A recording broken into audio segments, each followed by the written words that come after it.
তারা বলেন তো ভাই, কেউ যদি কোরআন পড়ে তাহলে সেই লোকটা 11 জন ওই লোক এবং সাথে কয়জনকে নিয়ে জান্নাতে যাবে? 10 জন। এখন কথা হলো পড়া মানে কি? পড়া মানে কি শুধু বের করে খালি পড়া? পড়ার জন্য শর্ত আছে 4টি। আপনারা একটু কথা বলেন, পড়ার জন্য শর্ত কয়টি? 1 নম্বর, পড়তে গেলে আপনাকে অবশ্যই শুদ্ধ করে পড়তে হবে। কি করে পড়তে হবে? আল্লাহ রাব্বুল আলামিন বলেন, ওয়ারাত্তিলিল কুরআনা তারতিলা, অবশ্যই কোরআনকে তারতিলের সঙ্গে শুদ্ধ করে পড়তে হবে। ধরে বলেন কথা ঠিক না ঠিক? অল্প খান, অল্প পড়েন, সুন্দর করে পড়েন। আমাদের বাংলাদেশের রমজান মাসে 2 ভাবি গল্প করে, ভাবি আপনার কয় পারা হলো? কয় ভাবি আর বলেন না, আজকে 17 রোজা চলে গেল, আমার কেবল 12 পারা হয়। কয় ভাবি বলেন কি? আলহামদুলিল্লাহ, আমার তো 23 পারা হয়ে গেল। তখন ভাবি চিন্তা করে, সকিনার মা আমার থেকে ফার্স্ট হবে, এটা হতে পারে না। তার পরের দিন এমন পড়া শুরু করেছে যে পড়ার কারণে ভাবি কি পড়তেছে কেউ বুঝে না। 2 কাঁধের 2 ফেরেশতা, তারাও বুঝতে না পেরে আল্লাহকে বলতেছে, আল্লাহ 17 পারার পর থেকে যারা পড়তেছে এটা আসলে কোন সূরা? আল্লাহ নিজেও বুঝতেছে না আসলে কোন সূরার কোন আয়াত পড়তেছে। এরকম পরে কোনো লাভ আছে ভাই? আমাদেরকে শুদ্ধ করে পড়তে হবে। আল্লাহ কবুল করুন, বলেন আমিন। 2 নম্বর হলো কোরআনের মর্ম মানি বুঝে পড়তে হবে। ধরে বলেন কি বাণী পড়তে হবে? কোরআন যেটা আমরা পড়ব সেটার জন্য আমরা মর্ম মানি বুঝে তারপরে পড়ি। আল্লাহ রাব্বুল আলামিন বলেন, ওয়া ইযা সামি'ু মা উনজিলা ইলার রাসূলি তারা আ'য়ুনাহুম তাফিদু মিনাদ দাম'i মিম্মা আরাফু মিনাল হক ইয়াকুলুনা রাব্বানা আমান্না ফাকতুবনা মা'আশ শাহিদিন। আল্লাহ পাক বলছেন যে রাসূলের প্রতি যেটা আমি অবতীর্ণ করেছি, যারা কোরআন বুঝে পড়ে দেখবেন তারা কোরআন পড়ার সময় তাদের চোখ দিয়ে পানি পড়ে, এবং তারা এজন্য পড়ে, এজন্য কাঁদে যে তারা সত্যকে চিনেছে। এবং এই কোরআন যখন পড়ে, কোরআনের অর্থ বোঝার কারণে মুমিন বান্দার সামনে যখন পবিত্র কোরআনের তেলাওয়াত হয়, ওই বান্দারা তখন চোখের পানি ফেলায় বলে, আল্লাহ পাক আমি কোরআনকে মুসলমান হয়ে গেলাম। আর আল্লাহ তাআলা দয়া করে ফাকতুবনা মা'আশ শাহিদিন, ওগো দয়াময় মেহেরবানি করে আমাকে তুমি সত্যবাদী মান্যকারীদের অন্তর্ভুক্ত করে নাও। জোরে বলেন সুবহানাল্লাহ। বাংলাদেশের কোন মসজিদে নামাজের ভিতরে কোরআন তেলাওয়াতের সময় ইমামের কান্নার আওয়াজ পাওয়া যায় না, কিন্তু এখানে যারা মক্কা মদিনার মেহমান আছেন বলে দেখেন, বাইতুল্লাহ শরীফে মসজিদে নববীতে যখন তেলাওয়াত হয়, ইমামের কোরআন তেলাওয়াত শুনে ইমামও কাঁদে, মুসল্লিরাও কাঁদে, কোরআন বুঝার কারণে। ধরে বলেন আল্লাহু আকবার। তাহলে বলেন তো কোরআন পড়ার জন্য শর্ত কয়টি? একটু কথা বলেন ভাই, কয়টি? 4টি। 1 নম্বর শর্ত, শুদ্ধ তেলাওয়াত করে পড়তে হবে। 2 নম্বর শর্ত, আমি যা পড়ি সেটা যেন আমি বুঝতে পারি। কিন্তু বলেন তো, আমি নিজেও যদি 30 পারা কোরআন আমার সামনে দেওয়া হয়, সব জায়গা থেকে অর্থ আমি নিজেও কিন্তু বলতে পারবো না। বলেন তো, তাহলে শুধু অর্থই না বুঝি তাহলে পরে কোনো লাভ আছে? এর নাম পড়া না। 3 নম্বর কি? মুফাসসিরা বলেছেন, তাফসীর ইবনে কাসিরের ভিতর মুফাসসির এবং অন্যান্য তাফসীরের ভিতরে এসেছে, কোনো মানুষ যদি কোরআন দিয়ে সুপারিশ পেতে চায়, ওই মানুষকে প্রথম শর্ত হলো কোরআনের হক মেনে তারতিলের সঙ্গে পড়তে হবে। 2 নম্বর শর্ত হলো ওই মানুষকে কোরআনের মর্ম মানে পড়তে হবে। আর 3 নম্বর শর্ত হলো ওই মানুষকে শুধুমাত্র মর্ম বুঝে পড়লে হবে না, নিজের জীবনে আমল করে তারপর পড়তে হবে। বলেন তো, কোরআন পড়ার পরে আমল করার দরকার আছে না? অবশ্যই আছে। আল্লাহ পাক পবিত্র কোরআনুল কারীমের সূরা তাহার 124 নম্বর আয়াতে বলতেছেন, খেয়াল করেন। আল্লাহ রাব্বুল আলামিন বলেন, ওয়ামান আ'রাদা আন যিকরি ফাইন্না লাহু মাঈশাতান দানকা ওয়া নাহশুরুহু ইয়াওমাল কিয়ামাতি আ'মা। আল্লাহু আকবার বলেন। আল্লাহ পাক বলছেন, কোন মানুষ যদি কোরআনের স্মরণ থেকে, জিকির থেকে নিজেকে মুখ সরিয়ে নেয়, সে মানুষকে আল্লাহ তাআলা যে শাস্তি দিবেন, ভাইয়ের আমার খেয়াল করেন, ওই মানুষের শাস্তি হলো আল্লাহ তাআলা তার দুনিয়ার জীবনের রিজিককে সংকীর্ণ করে দেবেন। দেখেন, যারা কোরআন বিরোধী তাদের দুনিয়ার জীবনের রিজিক কিন্তু সংকীর্ণ। আর মৃত্যুর পরে ওই মানুষকে আল্লাহ তাআলা দঙ্কা মানে কি বলে, কানা করে, অন্ধ করে কিয়ামতে উঠাবে। নাউজুবিল্লাহ ধরে বলেন। দেখেন, আমাদের বাংলাদেশে খেয়াল করে বলেন তো ভাই, অনেক মানুষ যারা সরকারি চাকরি করে, বড় বড় ব্যবসা করে, আপনাদের দুপচাচিয়ে যদি সোনালী ব্যাংকে অথবা ইসলামী ব্যাংকে দান, কথা বলেন, দুপচাচিয়ে ইসলামী ব্যাংকে সোনালী ব্যাংকে গেলে মসজিদের ইমামের লোন বেশি না সরকারি চাকরি করে ব্যবসায়ীদের লোন বেশি? কাদের লোন বেশি? ওদের লোন বেশি। কোটি কোটি টাকা ইনকাম করে। এখন দেখবেন আল্লাহ পাক তাদের জীবিকা এত সংকীর্ণ করে দিয়েছে। আমাদের বগুড়ার দিকে তাকালেও দেখব 16 বছর এতই কামাই করেছে গোরস্থানের টাকা। এমন কি আমাদের এই বগুড়াতেও বক্তা মাহফিলে আসবে, মাহফিলের অনুমতি দিবে, তার জন্য পুলিশ অফিসার ওসি সাহেব ঘুষ খেয়েছে, এলাকার পাতি নেতারা ঘুষ খেয়েছে। জোরে বলেন কথা ঠিক না ব্যাঠি? কিন্তু 5 তারিখের পরে আল্লাহ এমন ভাবে জীবিকা সংকীর্ণ করে দিয়েছে, জালেমকে আল্লাহ তাআলা রান্না করা খাবারও খেতে দেয় নাই। জোরে বলেন কথা ঠিক না ব্যাঠি? প্রিয় ভাইরা, ওটা তো বিদায় নিয়েছে, আমরা মনে করতেছি আবার আপা ফিরে আসবে, এই মনে করি এখন অনেকে ঢাকাতে মিছিল করতেছে, মনে হয় আসবে। ওই যে শুনছিলাম নির্বাচনের 5 তারিখের পরে গোপালগঞ্জের ভাইরা মনে করছে আপা মনে হয় আসবে, এই মনে করে এমন মিছিল করেছে। সেনাবাহিনীর ভাইয়েরা তো এখন দায়িত্বে আছে, তাদের সুপ্রিম পাওয়ার, ম্যাজিস্ট্রেসি পাওয়ার নিয়ে আছে। সেনাবাহিনীর লোকেরা ধরে তাদের এমন পিটন দিয়েছে যে হাঁটু থেকে পাছা পর্যন্ত আর তাকানো যায় না। এরপর থেকে সব পালায় ঢাকা যাচ্ছে। গাড়ির ভাইয়েরা পরিবহনের ঢাকা গোপালগঞ্জ ফরিদপুরের ভাইয়েরা তখন নিয়ম করলো যে গোপালগঞ্জ থেকে কোনো যুবক যদি ঢাকায় যায়, কোনো যাত্রী বসে গেলে পরে ভাড়া হলো 500, আর দাঁড়ায় গেলে ভাড়া 800। কয় 300 বেশি কেন? কয় যারা পাছায় পেটন খাইছে এরা কিন্তু বসতে পারতেছে না, এজন্য জালেম হওয়ার কারণে ভাড়া 300।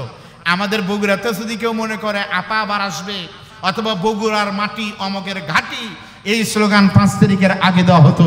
বগুড়ার মাটি আর কারো বাপ দাদার সম্পদ নাই। আগামীতে প্রমাণ হবে বগুড়ার মাটি, বগুড়া নন্দীগ্রাম কাহালুর মাটি, দুপচাচি আরাদন্দিগের মাটি সহ বগুড়ার মাটি ইসলামের ঘাটি। সেই প্রমাণ এবার বগুড়াবাসী দিয়ে দিবে ইনশাআল্লাহ। করে বলেন কথা ঠিক না?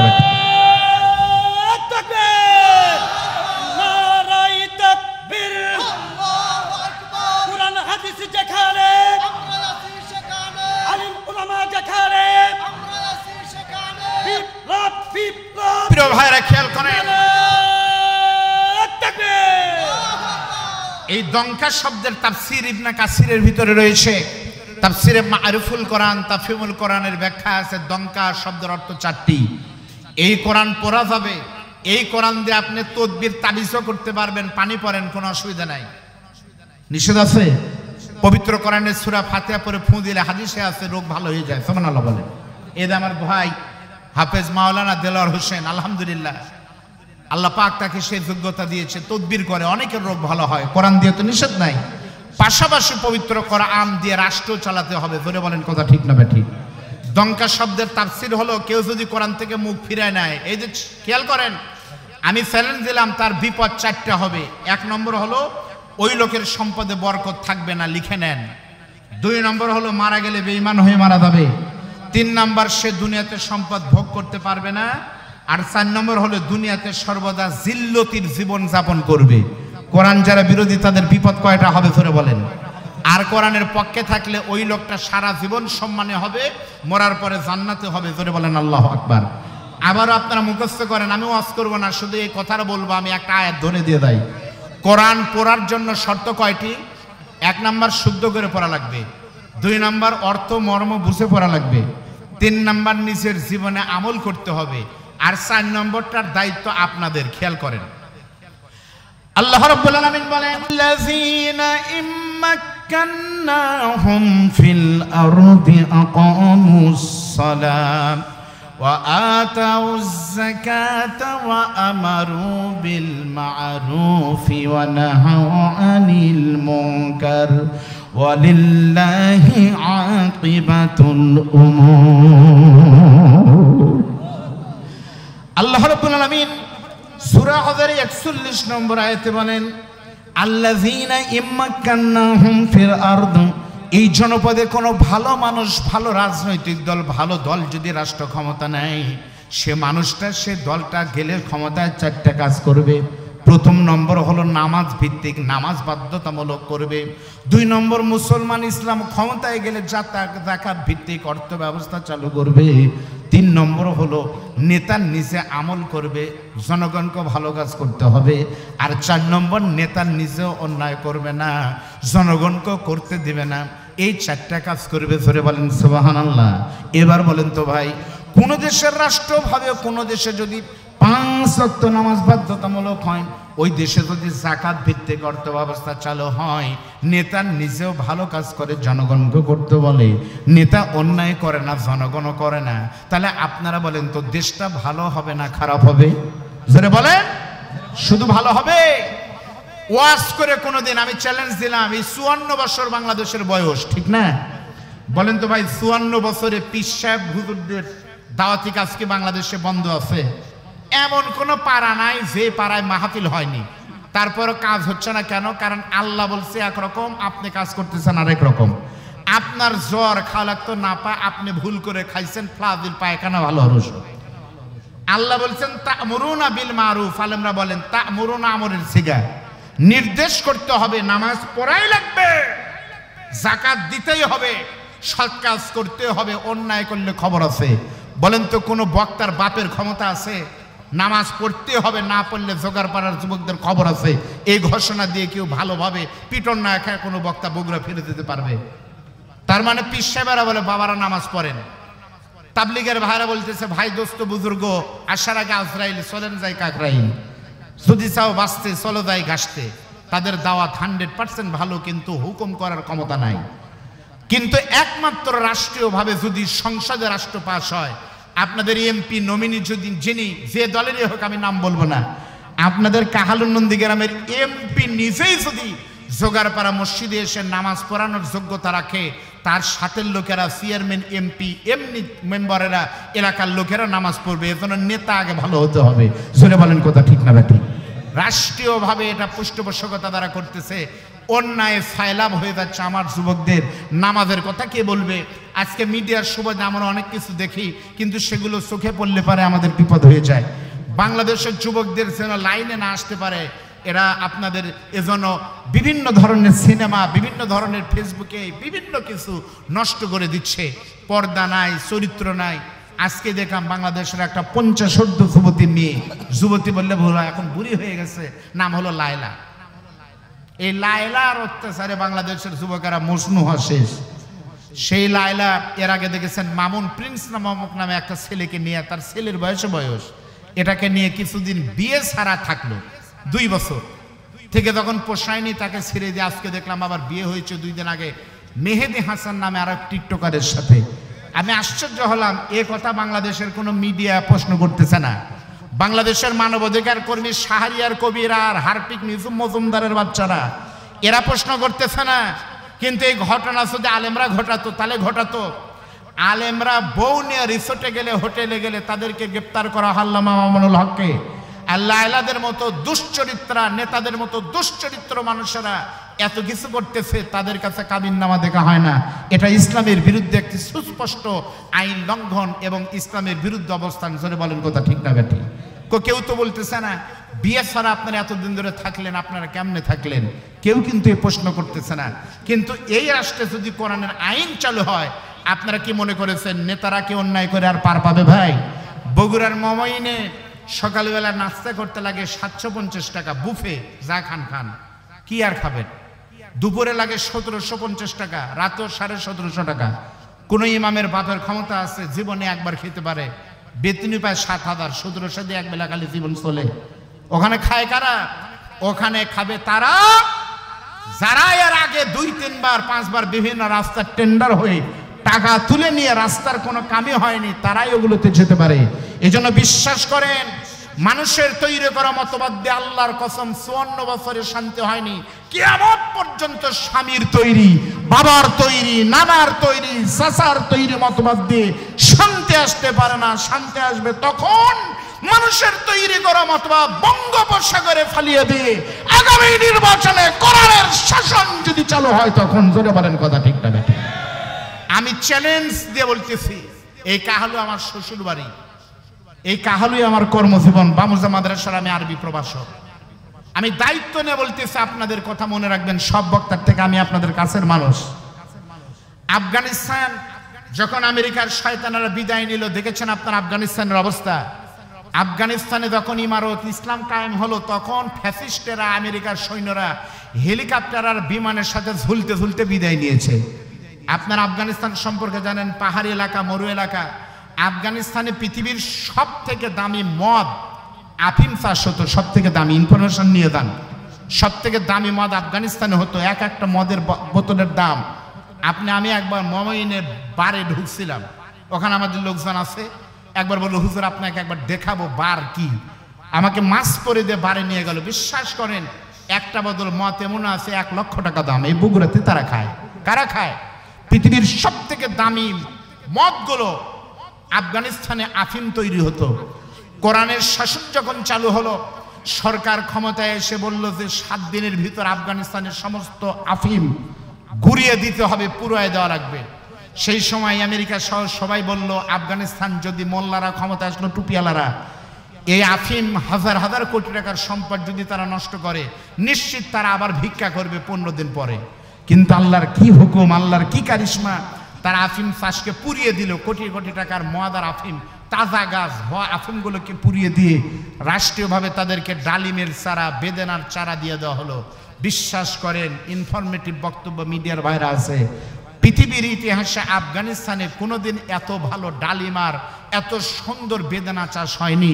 ওই বেদেনা চাষের পরে তারা আমাদের বাংলাদেশে, আপনারা দেখেছেন, ওই যে সাফা কলা, পামির কলা বাংলাদেশে এসেছিল, শুধুমাত্র এই ডালিমের জুস বিক্রি করে। আর কোরআনের কারণে তারা নতুন নতুন উদ্যোগ নিয়েছে। মাত্র 2 বছর 3 বছরের ভিতরে আফগানিস্তান এখন সারা পৃথিবীর ভিতরে অর্থনৈতিক মুদ্রার দামের দিক থেকে 3 নম্বর পজিশনে আছে। ধরে বলেন আল্লাহু আকবার। 3 বছরের ভিতরে বাংলাদেশের 7 জন আলেম, মামুনুল হক সাহেব, মধুপুরের পীর সাহেব সহ 7 জন এখন আফগানিস্তানে আছে, এখনো আছে। তাদেরকে ডেকে নিয়ে গেছে যে দেখে দেন কিভাবে কোরআনের শাসন চালু করা লাগে। মামুনুল হক সাহেব সেখান থেকে বলেছে, আর বসে থাকার সময় নাই, মানুষের ভাগ্য পরিবর্তন করতে হলে আফগানিস্তানের মতো মাথার পাগড়ি মাথায় বেঁধে কোরআনের আইন চালু করার কোনো বিকল্প নাই।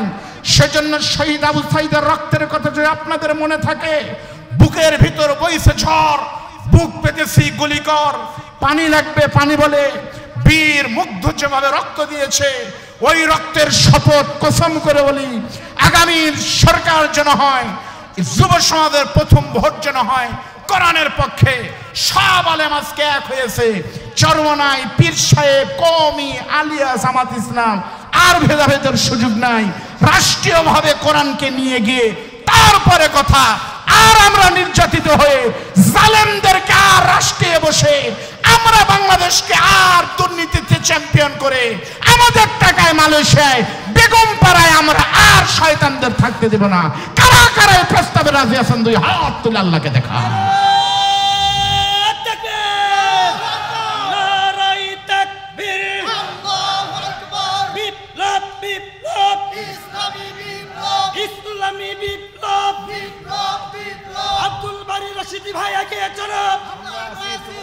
খেয়াল করেন ভালো করে,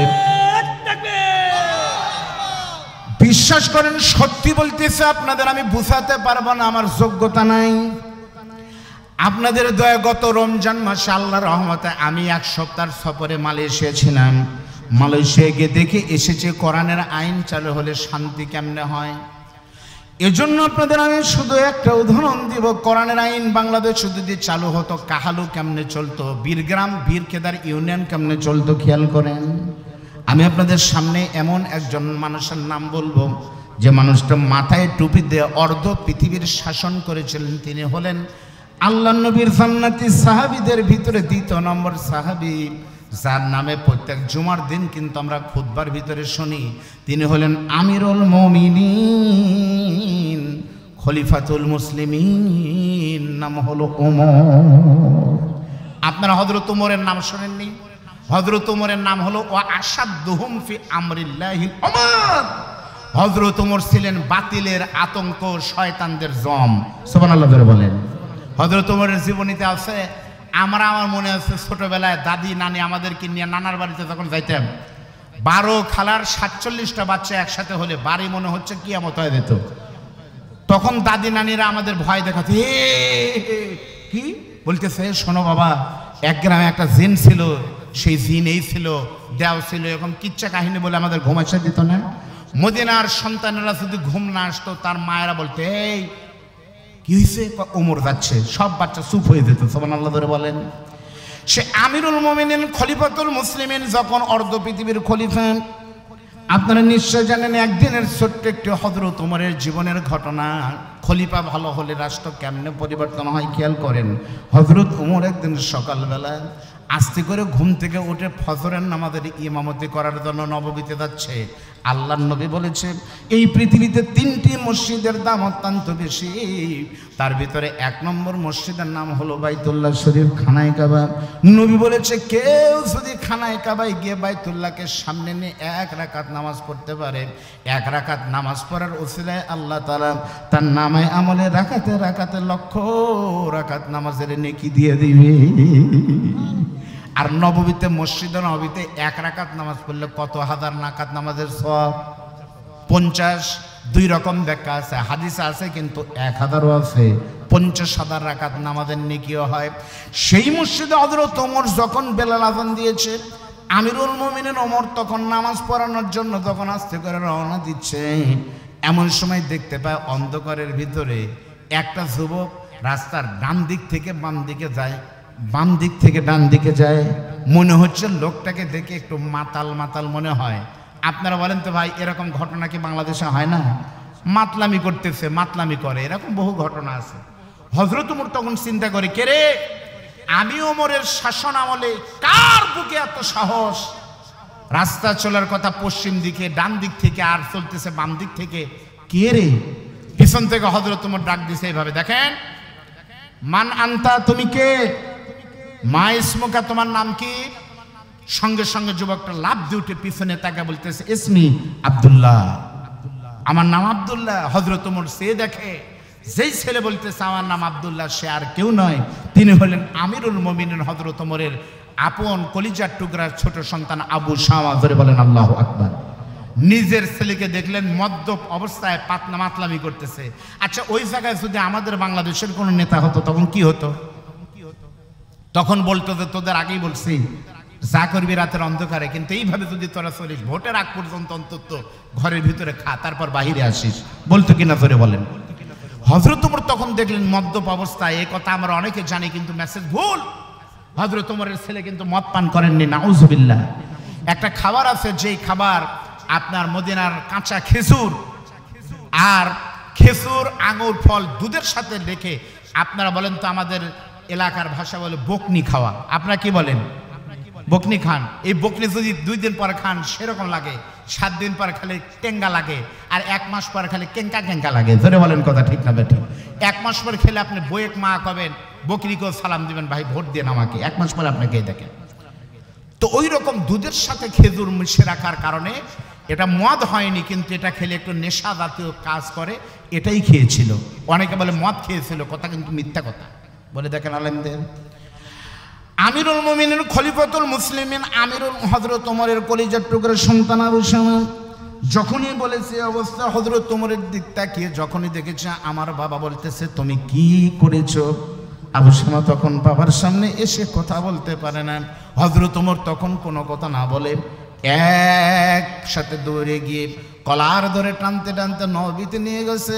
মসজিদ নববীতে গিয়ে হযরত ওমর ইমামতির জায়গায় দাঁড়াবে, তার আগে হযরত ওমর সন্তান আবু শামাকে কিন্তু কথায় দিয়ে দিলেন। আস্তে করে নিজের পাগড়ি দিয়ে কিন্তু হাত পা বেঁধে নিয়ে নববীর পিলারের সঙ্গে বেঁধে দিয়ে নামাজের পরে সালাম ফেরানোর পর বলতেছে, সাহাবারা, নামাজের পরে আপনারা মেহেরবানি করে একটু বসবেন, নামাজের পরে একজন মদ্যপ ছেলের বিচার করা হবে। এই চিন্তা ঘোষণা যখন সাহাবীদের সামনে দিয়ে দিয়েছে, প্রত্যেকটা সাহাবী নামাজ থেকে বের হয়ে এসে দেখে আসামি হিসাবে, ভিকটিম হিসাবে যে ছেলেকে দাঁড় করানো হয়েছে, সেই ছেলে আর কেউ নাই, এই মুহূর্তে তার পরিচয়,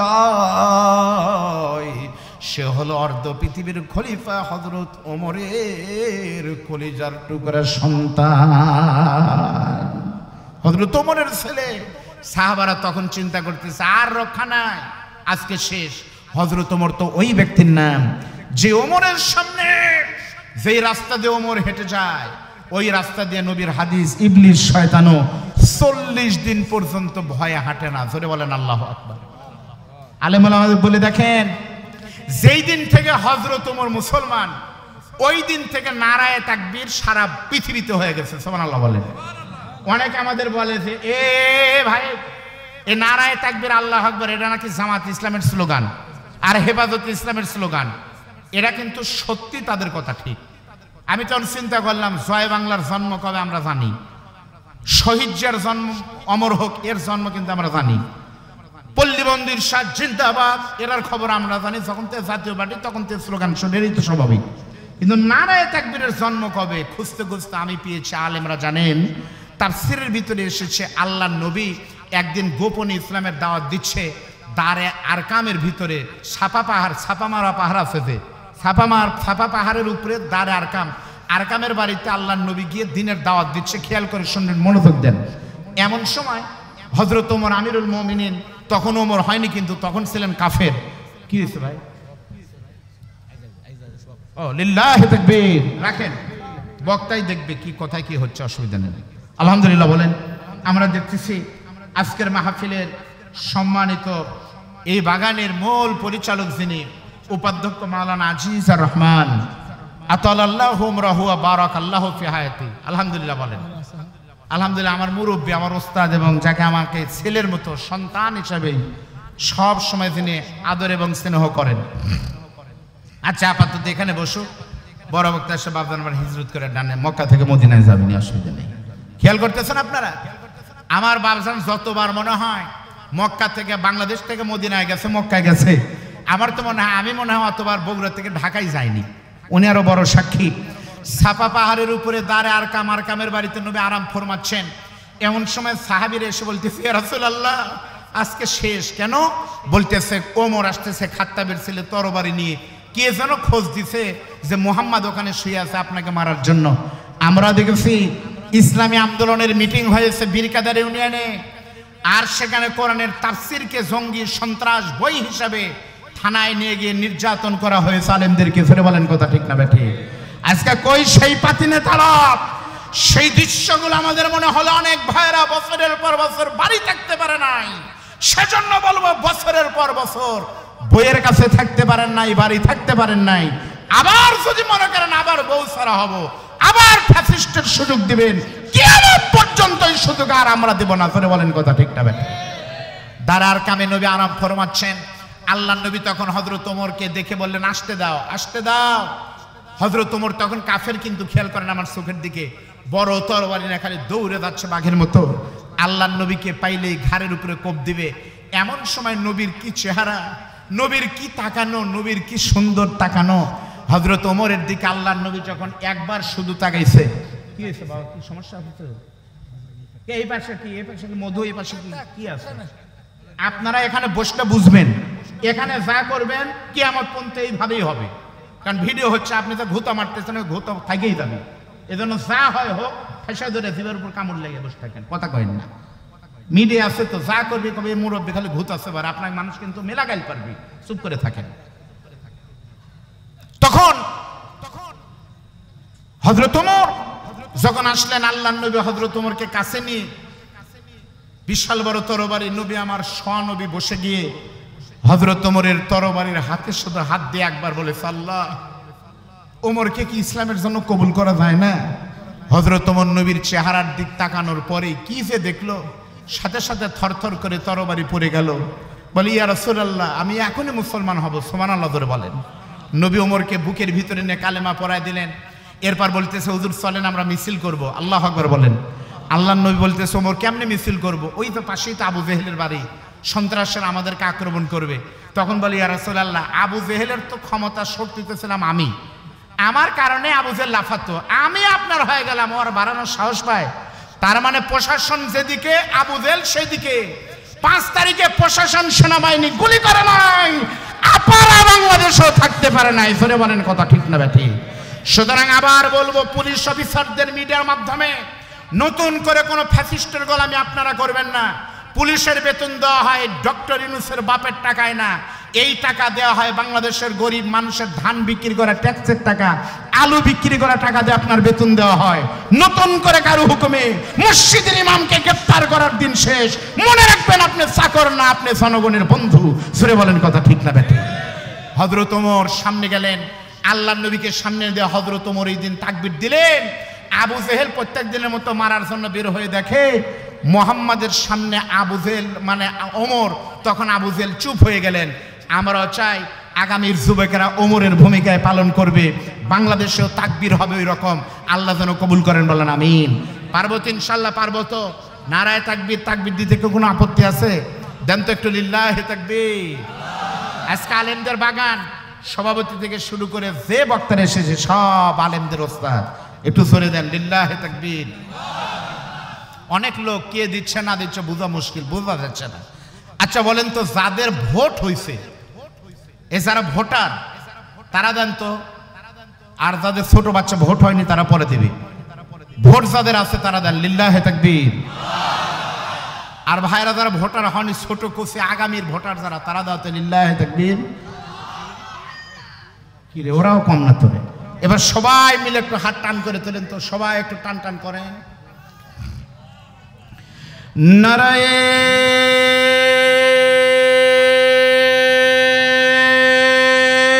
তাকবীর, নারায়ে তাকবীর। আল কোরআনের আলো, আল হাদিসের আলো, তোমার নেতা আমার নেতা, লিল্লাহি তাকবীর।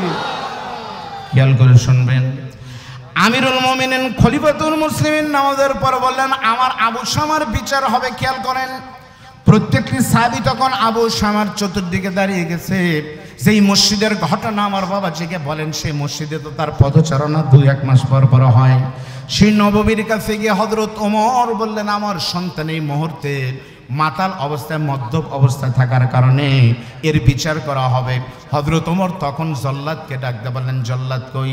এই মুহূর্তে তুমি আমি খলিফার ছেলে মনে করে নয়, কোরআনের বিচারকে কার্যকর করার জন্য তাকে ব্যাপ মারা শুরু করো।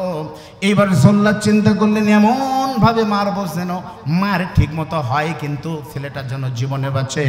সে মনে করে পুরো শক্তি দিয়ে মারতেছে না, এমন ভাবে মারতেছে যেন কষ্ট কম হয়। একবার মারতেছে আর গুনতেছে, ওয়াহিদুন বলে গুনলেন। আরবিতে ওয়াহিদ মানে হলো এক। দ্বিতীয়বার মারলেন ইসনানে বললেন, 3বার মারলেন সালাসাতুন যখন বলেছেন।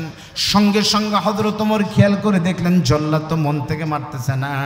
জল্লাদকে তখন দৌড়ে ওমরকে বলতেছে, জল্লাদ রে তুমি কি আমাকে কিয়ামতের দিন জাহান্নামী করবে নাকি? এই কথা বলে খলিফাতুল মুসলিমিন জল্লাদের হাত থেকে তরবান মানে লাঠিটা নিয়ে, ওই বেতের লাঠিটা নিয়ে নিজের কলিজার টুকরার সন্তানকে এমন ভাবে প্রহার শুরু করেছে। মুরব্বী, কোরআনের রাজ কায়েম হলে কেমন হয়, কোনো স্বজন প্রীতি থাকে না। তাকান আমার দিকে। মারতে মারতে ছেলের অবস্থা যখন খুবই খারাপ, এই কিছুক্ষণ পর কিছু দূর মারার পরে সন্তান আবু শামা নিজেকে ধরে রাখতে না পেরে একবার নিজের বাবার 2 পা জড়ায় ধরে বলতেছেন, বাবা সত্যি বলতেছি বাবা, আমি মদ পান করিনি, আমি এই জিনিস খেয়েছি। খাম মানে দুধের সঙ্গে খেজুর রাখার কারণে খাওয়ার পর আমার মাথায় একটু ঘোরাচ্ছে বাবা, আমি একটু মাতালের মতো হয়ে গেছি। হযরত ওমর বলতেছে, খাইলি কেন সেই কথা বল। সন্তান যখন বাবার পায়ের সাথে জড়ে ধরেছে, হযরত ওমর তখন সন্তানের প্রতি জন্য দরদ না হয় এত জোরে পাটা ঝাংটি মেরেছে। আবু শামা তখন একবারে উপর হয়ে পড়ে গেলেন। সন্তানকে তখন বুকের উপরে পা তুলে দিয়া বাম হাতটা ধরে মারতে মারতে মারতে মারতে একসময় দেখা গেল হযরত ওমর তার সন্তান আবু শামার কোনো রেসপন্স নাই, শব্দ নাই। তার মানে হলো দুনিয়া থেকে বিদায় নিয়েছে। সাহাবারা কিছুক্ষণ পর ডাক দিয়ে বলতেছে, আমিরুল মুমিনিন, ওগো খলিফাতুল মুসলিমিন, মারা একটু বন্ধ করেন। আপনি হয়তো জোশের মাথায় বুঝতে পারেননি, আপনার অতিরিক্ত প্রহারের কারণে আপনার কলিজার টুকরা সন্তান আবু শামা বিদায় নিয়েছে। হযরত ওমর তখন দেখলেন সত্যি সন্তানের রক্তাক্ত শরীর। হযরত ওমর তখন সহ্য করতে না পেরে বললেন, আমার সন্তানের লাশ তাড়াতাড়ি করে তোমরা খাটিয়েতে নাও। জানাজা শুরু হয়ে গেল। কেমন পিতা, কেমন রাষ্ট্রনায়ক, ইসলাম কাকে বলে দেখেন। পিতা হয়ে সন্তানকে সামনে নিয়ে যখন জানাজা পড়ালেন, জানাজা পড়ানোর পরে সন্তানকে যখন কবরে দিলেন, আপনারা সকলেই কিন্তু জানেন কবরে রাখার পর সন্তান কবরে রাখার পর কবরের মাটিগুলো সমান করে দিয়ে কবরটা যখন রেডি হয়ে গেছে, হযরত ওমর তখন আবার আস্তিনের নিচে থেকে সেই তরবারি মানে লাঠিটা বের করে, চাবুক বের করে কবরের উপরে যখন বাকি পিটনগুলো দিচ্ছে, সমস্ত সাহাবারা কান্দার বলে, আমিরুল মুমিনিন বুঝলাম না, আপনি এমন শক্ত মনের মানুষ, আপনি সন্তানকে মারতে মারতে সন্তানকে আবার আপনি কবরের উপর মারতেছেন। মারা যখন শেষ হয়ে গেছে, হযরত ওমর তখন দুই হাত বের করে ডাক দিয়ে বলতেছে, মনিব, ও দয়ার আল্লাহ তুমি সাক্ষী থাকো, আমি চাইলে পারে আমার আবু শামাকে মাফ করে দিতে পারতাম, কিন্তু আমার আবু শামাকে যদি মাফ করে দিতাম, আমার আবু শামা জাহান্নামের আগুনে জ্বলতো, আমি সন্তানকে কেমনে জাহান্নামের আগুনে জ্বালাবো, সেজন্য আমার দুনিয়াতে কষ্ট হয়েছে, তারপরে সন্তানকে মারলাম। আল্লাহ মেহেরবানি করে তুমি এই রক্তের বদৌলতে আমার কলিজার টুকরা আবু শামাকে কিয়ামতের দিন জাহান্নামের আগুনে যেন তুমি ডুবাইও না। সত্যি বলতেছি, আগামী কোন মানুষ যদি এরকম ভালো মানুষ ক্ষমতায় যায়, ওই মানুষও এইরকম ওমরের উত্তরসূরি হবে। ধরে বলেন কথা ঠিক না বেঠিক? আচ্ছা বলেন তো ভাই, বাংলাদেশে এমন কোন দল না, আমি নাম বলবো না, নাম বললে গুনাহ হবে কেন বলেন তো, কি অপরাধ হবে? আগামীকাল সোমবার, এ কথা বল, কাল কি বার? রবিবার, কাল সোমবার, এ কথা বললে কি অনেকের মন খারাপ হবে? আগামীকাল পূর্ব দিকে সূর্য উঠবে, এ কথা বলাতে সূর্যের কথা শোনা যদি পেশা মন খারাপ করে, তা আপনারা কি বলবেন কালকে উত্তর দিকে উঠবে, তাই বলা যাবে? এমন কোন দল নাই যেই দলের প্রধান সে যে দলে হক বাংলাদেশের কেউ বলতে পারবে না, চ্যালেঞ্জ, কেউ বলতে পারবে না আমার দলের নেতা ঘুষ খায় না, কেউ বলতে পারবে না আমার দলের নেতা পরকীয়া প্রেম করে না, কেউ বলতে পারবে না আমার দলের নেতা বিয়ে করে মহারানার টাকা পরিশোধ সব করছে, কেউ বলতে পারবে না আমার দলের নেতার ব্যাংকে লোন আছে। কোরআন শরীফ থাকলে বলতাম একমাত্র দল বাংলাদেশ জামাত ইসলামী, যার দলের শপথের জনশক্তি যারা রোকন হবে তাদেরকে বাধ্যতামূলক এমন কিছু করা যাবে না। আর রোকন ব্যতীত, ভালো মানুষ ব্যতীত তারা মেম্বারও নমিনেশন দেয় না।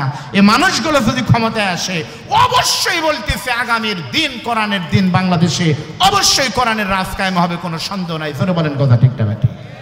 আজকে আলেম ওলামা আমাদের এক হতে হবে। আজকে আমি জানি মাহফিলে অনেকে থাকতে পারে না, অনেকে আমার হুজুর দেলোয়ার ভাই অনেকে এখানে সরমনায় হুজুরেরা আছে, নাই? অনেক কওমি মাদ্রাসার সন্তানেরা আছে, কিন্তু হেফাজতের সন্তানেরা আছে। আমরা কিন্তু আজকের মঞ্চে দেখেন সব কওমি আলিয়া পিসের সরমনাই ফুরফুরাতা আছে, আমরা একসাথে হয়ে গেছি। তার মানে কি আমাদের আর কোনো দূরত্ব আছে? ধরে বলেন দূরত্ব আছে? এই দূরত্ব নাই। এই জন্য আল্লামা সাইদি সাহেব হুজুরের একটা বক্তব্য শুনেছিলাম কয়েকদিন আগে। উনি বলতেছে বাংলাদেশে জ্যৈষ্ঠ মাসে কিন্তু আম হয় আর জাম হয়। ধরে বলেন জাম হয় না? আপনারা বলেন তো জাম কি কালো হয় না সাদা হয়? পাকলে পারে কালো। তে বাঙালি একজন ওই জাম পারতেছে আর খাচ্ছে। আফগানিস্তানের এক কাবলিওয়ালা এসে ঘুরতে ঘুরতে বলতেছে, ভাই সালাম আলাইকুম। ওয়ালাইকুম সালাম। কাইফাল হাল? আলহামদুলিল্লাহ। ওয়া আনতা কাইফাল হাল? বলে আলহামদুলিল্লাহ। মাসমুক? বলে আমার নাম আব্দুল বারি। বলে অমাসমুক? বলে আমার নাম আব্দুল্লাহ। কোন দেশ থেকে এসেছো? বলতেছে জি তুমি আফগানিস্তান, আমি আফগানিস্তান কাবুলিওয়ালা। তখন বলতেছে তা আল ইলাইয়া, আসো গাছে আসো। খেয়াল করেন, তখন বাঙালি কাবুলিওয়ালা আফগানিস্তানের লোকটাকে গাছে তুলে দিয়ে বলতেছে, ভাই এগুলো কি? আফগানিস্তানের লোক তার জাম চিনে না, বলতেছে এগুলো জাম, ধরে ধরে খেতে হয়। দুই একটা মুখে দিয়ে দেখে সেই রকম মিষ্টি, কি মুখে মধুর মতো। হযরত ওমরের এই কথা হযরত ওমর বুঝতে পারলেন হোসেন এমনি কোনো কথা বলে নাই। জুমার দিনে মসজিদ নববীতে নামাজের পর সবার সামনে হযরত ওমর বলতেছে, আপনারা বসবেন, আমি এই কথার বিচার করব। হোসেনকে ডেকে নিয়ে আসা হলো। হোসেন তুমি বলো তো, কেন তুমি আমাকে বলেছো চাকর, আমার সন্তানকে বলেছো চাকরের বাচ্চা চাকর? হোসেন তখন বলতেছে, আমিরুল মুমিনিন, ও ও খলিফাতুল মুসলিমিন, আমি ভুল করে বলেছি, ছোট মানুষ, কিছু মনে করবেন না। হযরত ওমর বলতেছে, মনে কিছু করিনি বাবা, তুমি কেমনে বললে, তুমি একটু বুঝাই দাও তো।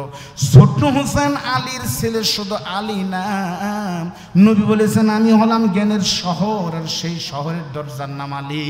সেই শরীরের রক্ত যার শরীরে, নবীর রক্ত যার শরীরে, সেই হোসেন তখন ডাকতে বলে, চাচা ও আমিরুল মুমিনিন, আমি শুনেছি আমার নানা রহমাতুল লিল আলামিনের সব থেকে বড় খাদেম আপনি ছিলেন।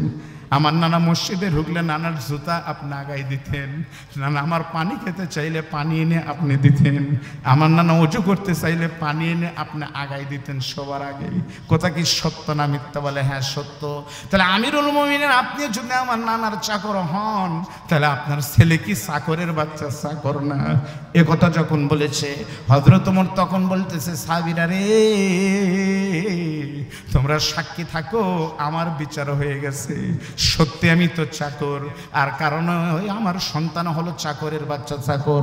হযরত ওমর খলিফা তখন হোসেনকে ডাক দেয়, বলে হোসেন বাবা, তুমি ছোট্ট একটা কাগজের ভিতরে এই কথাটা লিখে দাও, চাকরের বাচ্চা চাকর, ওমর হলো নবীর চাকর। লিখে দেওয়া হলো।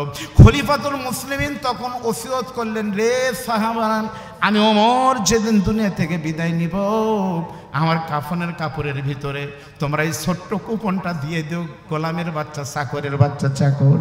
আমি নবীর সামনে দাঁড়িয়ে বলবো, আল্লাহ আমাদের জীবনের কোন আমল যদি তোমার দরবারে কবুল না হয়, অন্তত গোলামের বাচ্চা গোলাম এই কারণে আজকে কঠিন কিয়ামতের দিন আমি ওমরকে তুমি জান্নাতি করে দাও। আমার নবীর চাকর গোলাম হয়ে যান। এই গোলামি অন্যভাবে করলে হবে না, নবীর সুন্নাতের মধ্য দিয়ে করা লাগবে। মাথা থেকে পা পর্যন্ত সুন্নাতের পায়বন্দি আমরা করতে পারবো তো ইনশাআল্লাহ। নবীর সুন্নাত, মান আহাব্বা সুন্নতি ফাকাদ আহাব্বানি ওমান আহাব্বানি কানা মাই ফিল জান্নাহ।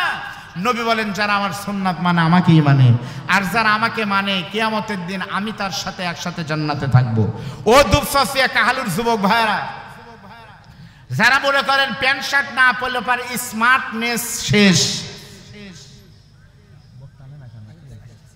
যারা মনে করে দাড়ি রাখলে পারে ওনা বুড়া বুড়া লাগে, সম্মান পাওয়া যাবে না, তারা কাহালুর দুই মুরব্বীর দিকে তাকান, মুফতি মাওলানা বজলুর রশিদ আর মাওলানা আজিজুর রহমান। আপনারা সত্য কথা বলবেন, আপনাদের এই দুবসাসিয়াতে যদি ইওনো সাহেবকে বলা হয়, আচ্ছা বলেন তো দুবসাসিয়ার সম্মানী 5 জন লোকের নাম বলেন, তার ভিতরে মাওলানা আজিজুর রহমানের নাম, সত্য কথা বলবেন, নিবে কি নিবে না? নিবে না। সে কি সম্মানী হয়নি দাড়ির কারণে? মুফতি মাওলানা বজলুর রশিদ সাহেবের মুখে দাড়ি, গায়ে জুব্বা, সম্মানী হয়নি? সত্যি বলতেছে, নবীর সুন্নাতের ইজ্জতের পায়বন্দি করলে সত্যিই বিশ্বাস করেন তার ইজ্জত আল্লাহ এমনিতেই বাড়ায় দেয়। আল্লাহ কবুল করুন, সকলে বলেন আল্লাহুম্মা আমিন। প্রিয় ভাইরা, নবীর সিরাত শুধু আমাদের শুনলে হবে না। আমার সময় অনেক হলো, কিন্তু এতক্ষণ পাবো আমি বুঝিনি। আমার নবীর ইজ্জত, সমস্ত নবীদের ইজ্জত ছিল একরকম, আমার নবীর স্বাতন্ত্র বৈশিষ্ট্য ছিল আরেক রকম। আমার নবীকে আল্লাহ যা দিয়েছে অন্য কোনো নবীকে আল্লাহ তা দেয়নি। ফিরে বলেন আল্লাহু আকবার। আমি শুধু একটা বলি, অন্য নবীকে আল্লাহ ডিরেক্ট নাম ধরে বলছে কোরআনে সরাসরি। যেমন আল্লাহ কোরআনে আদম নবীকে বলছে, ইয়া আদম উসকুন আনতা ওয়া জাওজুকাল জান্নাহ, আদম তোমার বউ নিয়ে তুমি জান্নাতে থাকো, ফালা তাকরাবা হাযিহি শাজারা, ওই গন্ধম ফলের কাছে যায় না, নাম ধরছে আদম।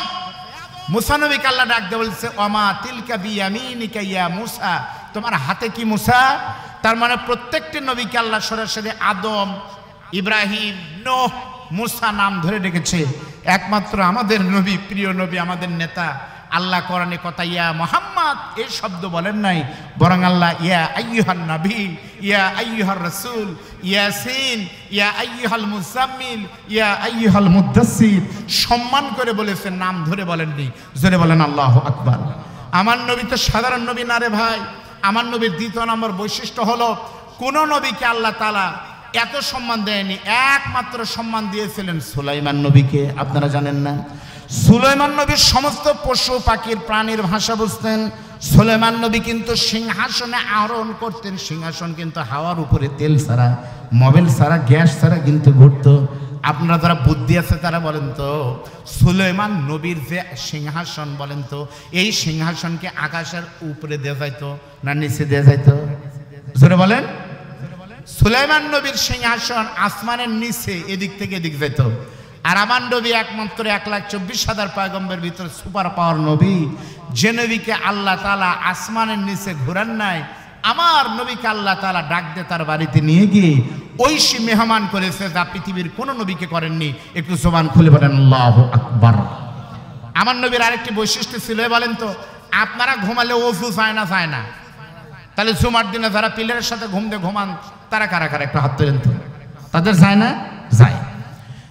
আমার নবী একমাত্র নবী, হাদিস থেকে বলছি, বুখারীর বর্ণনা, আল্লাহ নবীর চাচাতো ভাই হযরতে আব্বাস রাদিয়াল্লাহু তাআলা আনহু, আব্দুল্লাহ ইবনে আব্বাস, তায়েফে তার কবর আছে। আব্দুল্লাহ ইবনে আব্বাস তো বাদান নবীর চাচাতো ভাই। আবার সম্পর্কে নবীর বিবি হযরতে মাইমুনা হযরতে আব্বাসের আপন খালা হতেন, সম্পর্কে নবীর ভাইও হতেন, খালার দিক থেকে নিজের খালু হতেন। সেই আব্বাস বলতেছে, শোনেন আমার নবী কেমন। হযরত আব্বাস বলেন, একদিন আমার খালা মাইমুনার বাড়িতে ঘুরতে গেলাম। আমরা খালার বাড়িতে ঘুরতে যাই। হযরত আব্বাস বলে, আমিও ঘুরতে গেলাম খালার বাড়িতে, গিয়ে দেখলাম আমি ঘুমাইছি এক রুমে, আর আমার খালা মাইমুনা আর আমার খালু ঘুমিয়ে আছে। তাহাজ্জুদের সময় হলো, আমি দেখলাম বিশ্বনবী আমার খালু দাঁড়িয়ে নামাজ পড়া শুরু করেছে। সুবহানাল্লাহ বলেন। নামাজ পড়তে পড়তে তাহাজ্জুদ যখন শেষ হলো, আমার খালু বিশ্বনবী তখন দেখলাম যে ফজরের আগে শরীরটা একটু খারাপ, ঘুমায় গেছে। তার ঘুমের আওয়াজ শুনতে পারলাম, ঘুমের কিন্তু আওয়াজ আছে। বিশ্বাস করার পরে তখন ফজরের আযান হয়েছে, আমি খেয়াল করে দেখলাম আমার খালু বিশ্বনবী তখন ওযু না করে মসজিদে গিয়ে নামাজের জন্য চলে গেছে। আমি প্রশ্ন করলাম, ওগো নবীজি, বুঝতে পারলাম না নবী, আপনি ওযু না করেই কেমনে নামাজে আসলেন? আল্লাহর নবী বলতেছে, ও আব্দুল্লাহ ইবনে আব্বাস, শুনে নাও, আমার আল্লাহ আমাকে স্বতন্ত্র কিছু বৈশিষ্ট্য দিয়েছে। তার ভিতরে একটা বৈশিষ্ট্য, আমি যখন ঘুমিয়ে যাই তখন আমার শরীর শুধু ঘুমিয়ে যায়, আমার অন্তর ঘুমায় না। সেজন্য আমি নবীর ঘুমালে ওযু করা লাগে না। জোরে বলেন সুবহানাল্লাহ। আমার নবীর আরেকটা বৈশিষ্ট্য, আমরা নামাজের, আমার বাজান, আমার শ্বশুর আব্বা উপজেলা মসজিদের ইমাম মাওলানা হাফিজুর রহমান, নামাজের সময় উনি কিন্তু বলে, কাতার সাদা করেন, বলে না, মোবাইল ফোন বন্ধ করে, ভাই এই জায়গা সানুদিক বলে, কিন্তু সবাই বলে। আমার নবী একমাত্র ইমাম, যেই নবী নামাজের পরে বলতেন যে খবরদার, এই তোমরা আমার আগে কেউ রুকু এবং সেজদায় যাবে না। কেউ যদি নবীর আগে সেজদায় যেত, নবী তাও দেখতেন। আপনার বলবেন, হুজুর মুসল্লি থাকে পিছনে, কেমনি দেখলো? বিশ্ব নবী একমাত্র পৃথিবীর আসমানের নিচে সম্মানী ব্যক্তি, যিনি একই টাইমে সামনেও দেখতে পারতেন, পিছনেও দেখতে পারতেন। হাদিস শরীফে আছে, ধরে বলেন আল্লাহু আকবার। আমার নবীর আরেকটা বৈশিষ্ট্য ছিল, আল্লাহর নবী বলেছেন যে আল্লাহ তাআলা আমাকে উতিতু জামিউল কালিম, আল্লাহ আমাকে জামিউল কালিম দিয়েছে। জামিউল কালিম মানে কি? জামিউল কালিম মানে আল্লাহ তাকে এমন একটা শব্দ দিতেন, নবী বলতেন কম কিন্তু তার অর্থ ব্যাখ্যা বিশাল। অল্প বক্তব্য দিতেন, অল্প বক্তব্যের ভিতরে অনেক মেসেজ পাওয়া যেত। আর আমরা বলি অনেক, কিন্তু ভিতরে কোনো মাল মেডিসিন নাই। যে সম্মান আল্লাহ নবীকে দিয়েছেন পৃথিবীর আর কাউকেই দেননি। ধরে বলেন আল্লাহু আকবার। সর্বোপরি আপনাদেরকে বলবো, সেই মেরাজের রাত্রিতে আল্লাহ তাআলা শুধু নবীকে, আমরা অনেকে, আমিও মাহফিলে একটা ভুল বক্তব্য না জানার কারণে দিয়েছি। আমরা অনেক বক্তারাই কিন্তু বলি নবী দেখতে চাঁদের মতো সুন্দর। আপনারা বলেন তো, চাঁদের মতো সুন্দর বা চাঁদের চেয়ে সুন্দর, বলেন তো কোনটা ঠিক?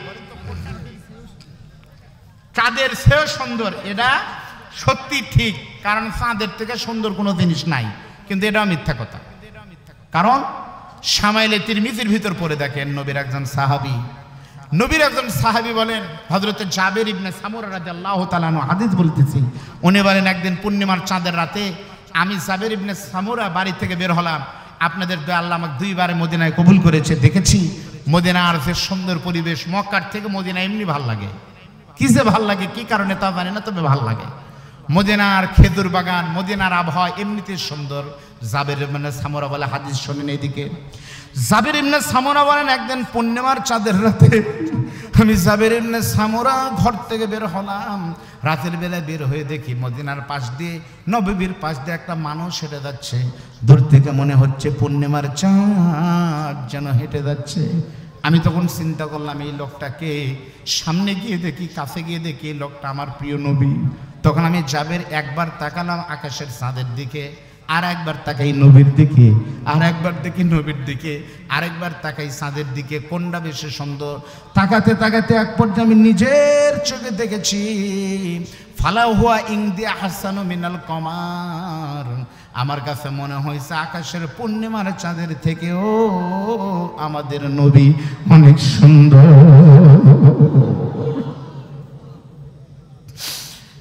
বিবি জানে সব খবর। নবীর বিবি আমার মা উম্মাহাতুল মুমিনিন বলেছে, শোনো, ইউসুফ নবী পৃথিবীর শ্রেষ্ঠ সুন্দর নবী ছিল। ইউসুফ নবীকে দেখতে গিয়ে যে নারীরা হাতের আঙুল কেটেছিল, ওই নারীদেরকে যদি আমার স্বামীর সামনে বসে দিত, তোমাদের নবীকে দেখতে গিয়ে ওই নারীরা আঙুল কেটে না, তারা কলিজা কেটে দিত, টের পাইতো না। করে বলেন আল্লাহু আকবার। হযরত সালমান ফার্সির ঘটনা, মুসলমান হওয়ার ঘটনা আপনারা জানেন। সালমান ফার্সি ছিলেন হিন্দু, আগুনের পূজা করত, হিন্দুদের থেকেও খারাপ আগুনের পূজা করে। সালমান ফার্সি কিন্তু কাফেরের সন্তান, আপনারা জানেন না, অনেকে আলেম ওলামা জানেন।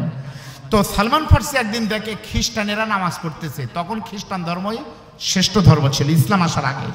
হযরত সালমান তখন তার বাবার কাছে গিয়ে বলতেছে, বাবা আমি আগুনের পূজা আর করবো না, আমি নামাজ পড়বো, খ্রিস্টান হব। তার পিতা বলতেছে, খবরদার, খ্রিস্টান হওয়া যাবে না। কিন্তু সালমান ফার্সি গোপনে খ্রিস্টান হলেন, বাড়ি হলো ইরাকে, তিনি খ্রিস্টান হয়ে চলে গেলেন সিরিয়াতে। ধরে বলেন সুবহানাল্লাহ। সিরিয়াতে গিয়ে খ্রিস্টান পাদ্রীর সেবা করতেন। সেবা করতে করতে ওই খ্রিস্টান পাদ্রী, খুব গুরুত্বপূর্ণ কথা খেয়াল করেন, মারা গেল। এরপর তিনি চলে গেলেন ইরানের মাসুল শহরে। গিয়ে তিনি খ্রিস্টান আরেকজন পাদ্রীকে বললেন, যে ওস্তাদ, আপনি মারা যাওয়ার পরে আমি কার কাছে যাব? খ্রিস্টান পাদ্রী তখন বলতেছে, এই বাটা আব্দুল্লাহ, তাআল ইলাইয়া আব্দুল্লাহ, কাছে আসো, শোনো, আমি মারা যাওয়ার পরে খ্রিস্টান ধর্ম নাই হয়ে যাবে, এরপরে নতুন ধর্ম আসবে, পৃথিবীর শ্রেষ্ঠ ধর্ম ইসলাম, আর পৃথিবীর শ্রেষ্ঠ মানুষ মুহাম্মদুর রাসূলুল্লাহ আসবে, খ্রিস্টানের কাছে না, তুমি তার কাছে গিয়ে মুসলমান হবে, উনি তোমাকে জান্নাতে নিয়ে যাবে। একটা আওয়াজ দিয়ে বলেন সুবহানাল্লাহ। হযরতে যায় মানে কি বলে, সালমান তখন বললেন যে, ও খ্রিস্টান নেতা, তাহলে মুহাম্মদকে চিহ্ন কেমনে? তখন বললেন যে, নবীকে চেনার 4টা চিহ্ন আছে। হাদিস বলতেছি, 1 নম্বর চিহ্ন, তিনি যে দেশে আসবেন ওই দেশে চতুর্দিকে খেজুরের বাগান থাকবে, সুন্দর এলাকায় আসবেন। আর 3 নম্বর, তার ব্যক্তিগত যোগ্যতা থাকবে 3টি। প্রথম নম্বর যোগ্যতা, যিনি নবী হবেন তার প্রথম যোগ্যতা হলো তিনি সৎকার কোনো জিনিস, দানের কোনো জিনিস খাবে না। খেয়াল করেন, প্রথম বৈশিষ্ট্য কি? দানের কোনো জিনিস। আর 2 নম্বর খেয়াল করবে, হাদিয়া দিলে খাবে, যাকাত না। আর 3 নম্বর, তার ঘাড়ের ভিতরে মোহরে নবুয়তের সিল থাকবে। ধরে বলেন আল্লাহু আকবার। আপনাদের মেহমান চলে এসেছে, আলহামদুলিল্লাহ বলেন। আপনারা খুশি না বেদা? এই সম্মান কোরআনের কারণে ভাই, নিজের উপজেলার মানুষ নিজের উপজেলায় এত সমাদৃত হয়। সত্যি বলতেছি, বাংলাদেশ অনন্য উদাহরণ মুফতি মাওলানা ফজলুর রশিদ, বলেন আল্লাহু আকবার। এই কাহালুর সন্তান, কাহালুর মাটিতে তার জন্ম, কাহালুর বক্তা আজকে আপনাদের ঘরের ছেলে ঘরে ফিরেছে। আপনারা একটু জোরে তাকবীর দেন তো সকলে মিলে, লিল্লাহি তাকবীর। যারা দেননি সবাই মিলে লিল্লাহি তাকবীর। আলহাজ মুফতি মাওলানা বদরুল রশিদ সাহেবের আগমন, লিল্লাহি তাকবীর। আলহামদুলিল্লাহ বলেন। প্রিয় ভাইরা, আপনাদের মেহমান চলে এসেছে, তারপরেও মেহমান আছে আমার স্নেহস্পদ ছোট ভাই মেহেদি হাসান। নবী বলেন, মান লাম ইয়ারহাম সাগিরানা ওয়া লাম ইয়াকির কাবিরানা ফালাইসা মিন্না। যারা ছোটদেরকে সম্মান করে না, বড়দের ইজ্জত করে না, তারা আমার উম্মত না। আজকে দেখেন আমাদের স্নেহস্পদ মেহেদি হাসান, মেহেদির কারণে এত বড় বড় বক্তা আসতেছে, আলহামদুলিল্লাহ বলেন। এই জোগাড় পাড়া আল্লাহ যেন আরো ইজ্জতের সাথে তাকে কবুল করেন, গ্রামকে কবুল করেন।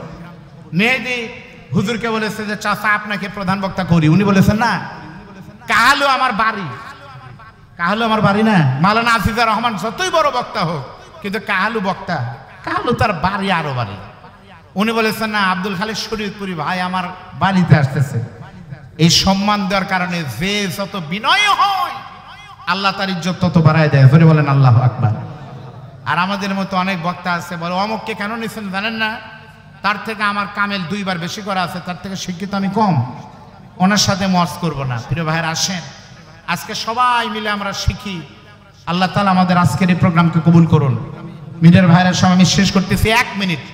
হযরতে সালমান ফার্সি রাদিয়াল্লাহু তাআলা আনহু খুঁজতে খুঁজতে মদিনায় গেলেন। খেয়াল করতেছেন যিনি নবী হবেন তার বৈশিষ্ট্য কয়টা হবে বলেন? 1 নম্বর যাকাত খাবে না, সদকা খাবে না। 2 নম্বর কি? হাদিয়া খাবে। মিডিয়ার ভাইদের জন্য 1 মিনিট সময় দিলাম, এজন্য আমি 1 মিনিট বলতেছি, আপনারা রেডি হন, তারপরে ডাল লাগাবেন না।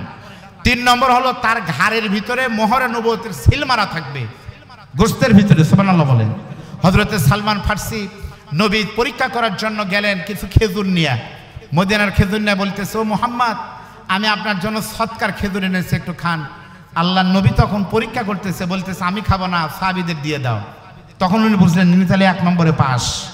3 দিন পরে কিছু খেজুর নিয়ে বলতেছে, ও মুহাম্মদ, এটা আমার বাগানের খেজুর। নবী বলতেছে আলহামদুলিল্লাহ, আমার খেতে বাধা নাই, মুখে দিলেন। সালমান বললেন তাহলে দ্বিতীয় পরীক্ষায় পাস। এবার ঘাড়ে একটা সিল থাকবে, মোহরে নবুয়ত আল্লাহর পক্ষ থেকে।